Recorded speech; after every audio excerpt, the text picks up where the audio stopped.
السلام علیکم مریڈین نالج کے ناظرین، فرعون اور اس کی خاتمہ کا واقعہ پسند آنے پر ویڈیو کو لائک، کامنٹ اور چینل کو ضرور سبسکرائب کیجیے گا۔ حضور اکرم صلی اللہ علیہ وسلم شب معراج میں بیت المقدس کی طرف جاتے ہوئے مصر کے قریب ایک مقام سے گزرے تو انہیں نہایت ہی اعلیٰ اور زبردست خوشبو آنے لگی، تو آپ صلی اللہ علیہ وسلم نے حضرت جبرائیل علیہ السلام سے پوچھا، یہ خوشبو کیسی ہے؟ جواب ملا، فرعون کی بیٹی فاطمہ مشاستہ اور اس کی اولاد کی قبر سے آ رہی ہے۔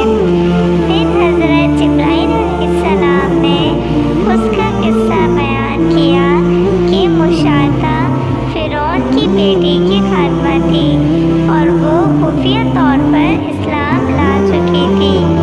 ایک دن فرعون کی لڑکی کو کنگھی کرتے ہوئے اس کے ہاتھ سے اتفاقاً کنگھی گر پڑی، وہ اٹھانے لگی تو اس کی زبان سے بے ساختہ بسم اللہ نکل گیا۔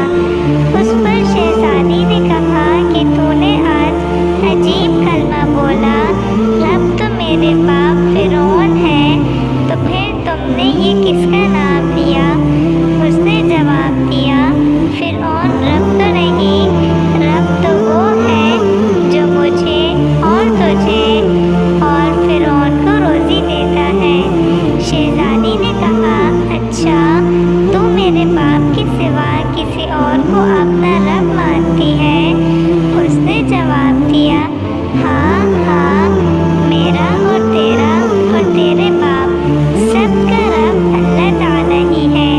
شہزادی نے اپنے باپ سے کہلوایا، وہ سب غصہ ہوا اور اسی وقت اسے فوراً بلوایا اور بھیجا، کہا کہ تو میرے سوا کسی اور کو اپنا رب مانتی ہے؟